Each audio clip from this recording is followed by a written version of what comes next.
I just released a video about how Sunind is potentially overpowered and also potentially a problematic commander from a design perspective, so I figured it was only fair if I released a video on how to counter Sunind. Let's get into it. All right, before we look at some reports and do analysis, I do want to say that the build for Isildur that I'm going to be sharing in this video was inspired by Azra. He's another content creator for this game. My friend Thanatos talked to him a bunch. Azra helped him out with the build. I'm going to put a link to his channel down in the description below. I did want to throw that disclaimer out. So I'll be sharing an Isildur build, and I'll probably finish up with a Gandalf the Grey build as well. So let's look at those reports. As I've said in my other videos on how to counter specific commanders, the important thing when you're wanting to counter a commander is understanding what makes that commander strong in the first place. With Sunind, it is very straightforward. She has Heraldric Tactics, which gives a 60% damage bonus to orc units if you bring 2 evil men units in your army. Spoiler alert, you will. She also has Inspiration, which increases damage for the first 3 rounds. And she can run something like 5,500 plus Morgul Arbalests with as much plus attack as you can possibly pack in on these guys.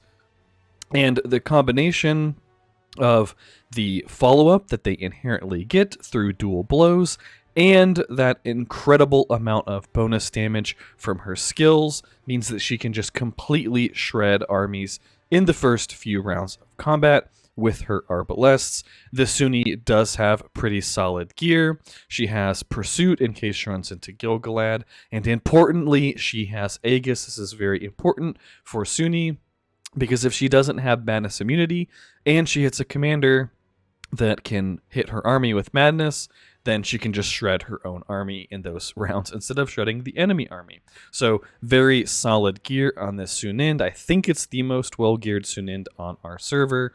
Proper skill build, proper army composition, all of that.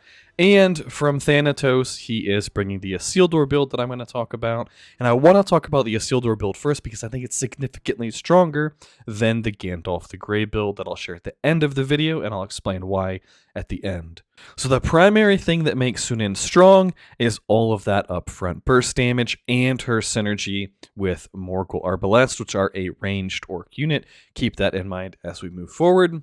So what you need to do in order to counter her is you need some way to counteract that early round damage, potentially, or you need some way to handle those orc ranged units, the Morgul Arbalests, and this is where Isildur comes into play.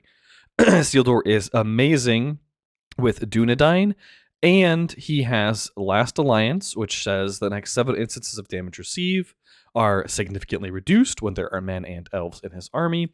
And he has Great King, which means in the first round of combat, enemy units are going to be dealing minimum damage. And as far as the Dunedain go, they have a 45% chance every single round to gain follow-up due to King of all the Dunedain. So Dunedain are extremely important because they will specifically target ranged units because of Bullseye. They also get a damage bonus against ranged units, and they receive less damage from ranged units. So I think you can see that these guys are going to be amazing at fighting a commander that's going to bring like 75% of her army as ranged units. Combine that with the fact that he does have early damage mitigation, and he can also bring Champion of the Light, which does 28% bonus damage against orcs.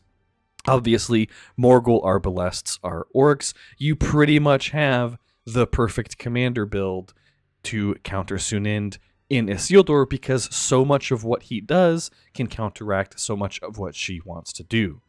So you can see the skill build right above me up here. Let's go ahead and talk about the itemization. Thanatos does run his unique item Narsil. However, if you don't have access to this, because this is a T3 R10 item, not exactly a cheap thing to invest in, you can use a gigantic hammer. That would be a good alternative.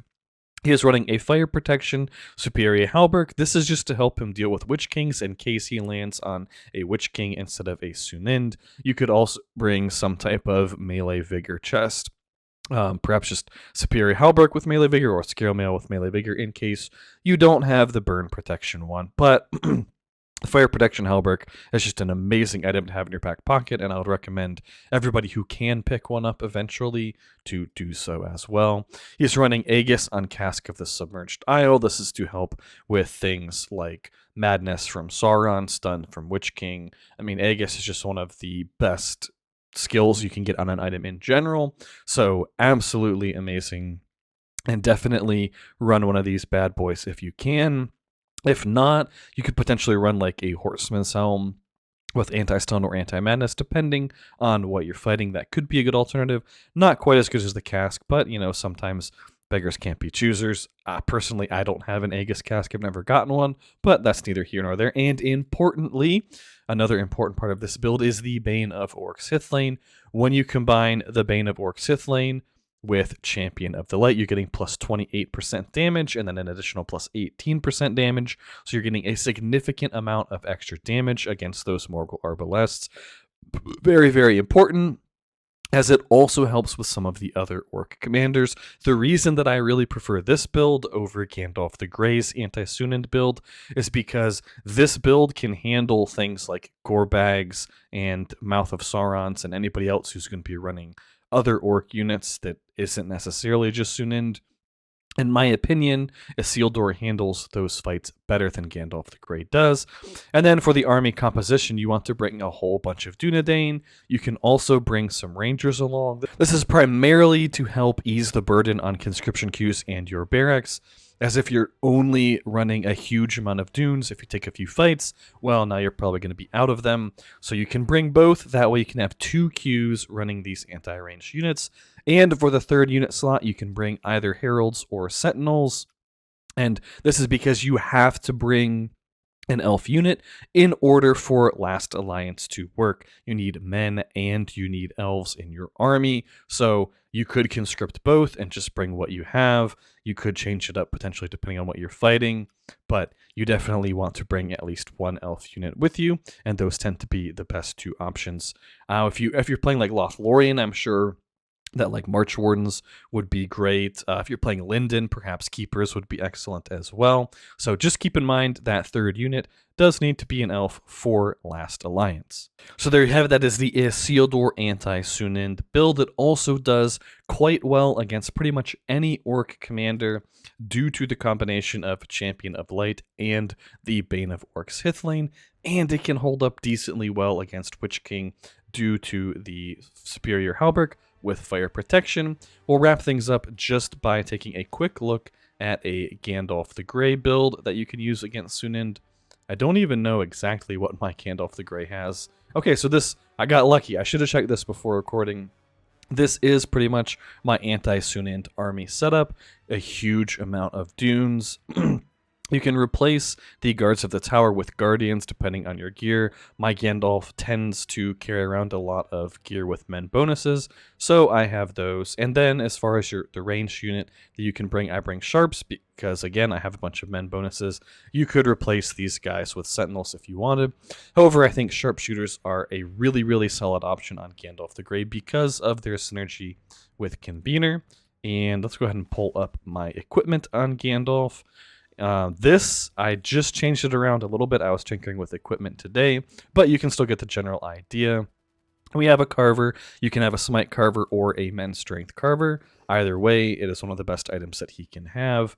As far as for anti-evil specifically, you can bring either a Quilted Armor, the Superior Halberd with Fire Resistance, or Burn Protection, whatever it's actually called, or you could even bring like a Scale Mail with Melee Vigor. Technically, against Sunind, your best bet is going to be Melee Vigor to help your Dunedain live longer.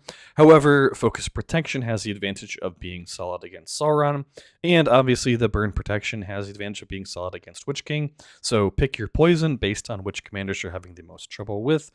I have an Arnor Cask with Warding. This is just for the stun immunity. Again, against Witch King, plenty of commander stun early on in fights, so it's a solid item overall in my opinion. If I had Aegis on something, I would definitely be running that. You could also hot swap in an anti-madness helm if you know you're going to be fighting Grima or Sauron. So definitely an anti-madness helm is great to have in your back pocket. in case you don't, if you know you're like me, you're a poor person and you don't have Aegis. And then finally, I have been running a worn out smoking pipe. However, if you specifically want to be fighting those orc commanders, you could bring, just like with Isildur, a Bane of Orc Sith lane. If you don't want to use a carver, but you still want to be fighting Sunins and other orc commanders, you could also bring a cutlass with melee might. It's pretty much going to be exactly the same in the end. I think the carver is a little bit better for Gandalf the Grey. However, you can get away with the melee might cutlass if you want. And then as far as skill builds, it's just going to be a pretty standard anti-evil build. Full white council tree, full bottom R0, although some people prefer not to skill free people. So if you don't want to do that, you could put some more points into Wizard and Surge or the Grey and fleeting movements. However, I don't really value fleeting movements that highly anymore, as so many people are running avoidance. They're running pursuit to counteract avoidance these days. I really don't like the fleeting movement skill for PvP. If you don't want to run free peoples, then I would put the points in Wizard, as I also don't think Grey is particularly wonderful for PvP either. Like I said earlier, I think the Isildur build is significantly better than the Gandalf the Grey build, because Gandalf the Grey is going to struggle a lot against people like Grima, Sauron, Khaldun, Gorbag. Pretty much anybody that isn't Sunind or Witch King is going to completely crush Gandalf the Grey, unfortunately. However, he is a much easier commander to access, so if you are a free-to-play player or a low spender looking for a commander specifically to run around and snipe Sunind, if you don't have Isildur, then Gandalf the Grey hopefully will work out for you. Alright guys, that's it for this video. Thank you for watching.